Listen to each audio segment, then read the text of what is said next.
How to delete keyboard history on iPhone.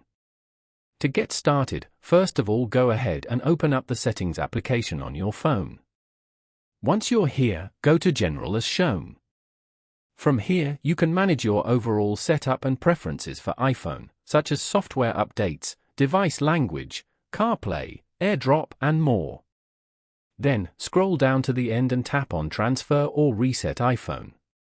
Now, tap on Reset below.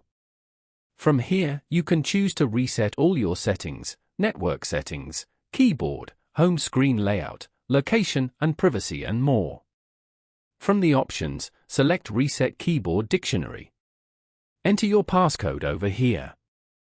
This will delete all your keyboard dictionary, as well as all your frequently used emojis. Following these steps, you can easily delete keyboard history on iPhone. Thank you for watching. Please leave a like if this tutorial helped you, or leave a comment below if you have any questions related to the video.